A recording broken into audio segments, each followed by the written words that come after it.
খুনি হাসিনার বিচার এবং দেশ সংস্কারের আগে কোনো নির্বাচন হবে না, এটা লাউড অ্যান্ড ক্লিয়ার। যারা 17 বছর যাবৎ বলছেন এই দেশের মানুষ ভোটাধিকার পায়নি, সেই দেশের মানুষই এখন নির্বাচন চায় না। আপনাদের যদি মনে হয় দেশে নির্বাচনের প্রয়োজন, আপনারা গণপরিষদের একটা নির্বাচন করুন। গণপরিষদের নির্বাচনের মাধ্যমেই বোঝা যাবে জনগণ নির্বাচন চায় কি চায় না। আপনারা যেহেতু নির্বাচনী রোডম্যাপ চাচ্ছেন, আমরা নির্বাচনী রোডম্যাপ আপনাদেরকে দিচ্ছি।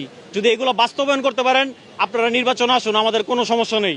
আমাদের রোডম্যাপ হচ্ছে, সর্বপ্রথম আমরা চাই জুলাই আন্দোলনের হত্যার বিচার, সংবিধান সংস্কার, বিচার ব্যবস্থার সংস্কার, শিক্ষা ব্যবস্থার সংস্কার, ব্যাংকিং খাত সংস্কার, আইন শৃঙ্খলা সংস্কার, দেশের বাণিজ্য সংস্কার, রোহিঙ্গা সমস্যার সমাধান সংস্কার, সরকারি নিয়োগ ব্যবস্থার সংস্কার, সামাজিক ব্যবস্থার সংস্কার, পার্বত্য বিশৃঙ্খলা সংস্কার, ঘরবাড়ি রাস্তাঘাট সংস্কার, জাতীয় রাজনৈতিক নেতাদের সংস্কার, নির্বাচন ব্যবস্থার সংস্কার, স্থানীয় সরকার নির্বাচন, তারপরে আমরা চাই নির্বাচন।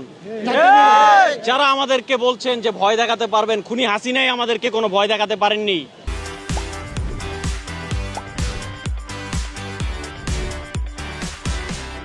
তার আপনারা এ থেকে শিক্ষা নিন, 24 থেকে শিক্ষা নিন, আপনারা আমাদেরকে কোনো ভয় দেখাতে পারবেন না।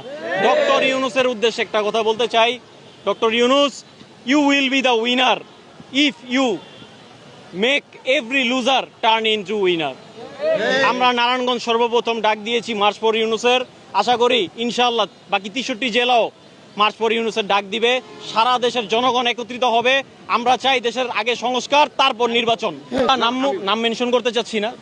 এর মধ্যে বিভিন্ন প্রকার রাজনৈতিক দল এবং মতবিরোধের কিছু লোক আছে যারা চাচ্ছে না আমরা এই কর্মসূচিটা বাস্তবায়ন করি। কিন্তু আমরা তাদের উদ্দেশ্যে বলতে চাই, আমাদের জনবল দেখি আমাদের ভয় দেখাবেন না। এই নারায়ণগঞ্জের একজন বলেছিল রাত 2টা বাজে ফোন দিলে 2 লক্ষ লোক এসে পড়ে, তার বাড়ির গ্রিল বাঁচানোর জন্য 2 জন লোক পাওয়া যায় না শেষ পর্যন্ত।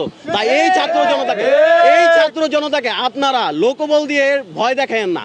আমরা রক্ত দেওয়া যখন শিখে গেছি ভাই, আমরা আরো রক্ত দিতে পারবো। কিন্তু যদি সংস্কার না হয়, আমাদের রক্তের উপর দিয়ে যে নির্বাচন দিতে হবে, আমাদের যে মৌলিক অধিকারগুলো, এগুলো যে পর্যন্ত বাস্তবায়িত না হচ্ছে ওই পর্যন্ত আমরা নির্বাচন চাচ্ছি না।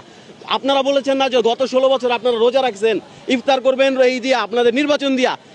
ইফতারের সময় তো এখনো হয় নাই স্যার, ইফতারের সময় দেরি আছে। ইফতারের আগে যদি আপনি রোজা ভেঙে ফেলেন, তাহলে তো রোজার নেকিটা পাচ্ছেন না। আর একটু ধৈর্য ধরেন, আর কিছুক্ষণ পরে আজান দিবে, তখন আপনি রোজাটা খুইলেন। এখন রোজা খোলার সময় হয় নাই। জনাব যে বলেছেন তার উদ্দেশ্যে আমি বলতে যাচ্ছিলাম কথাটা। আমরা একটা কথা রাজনৈতিক দলকে স্পষ্টভাবে বলতে চাই, আমরা দেশের জনগণ কোনো রাজনৈতিক দলের ডাকে আসিনি।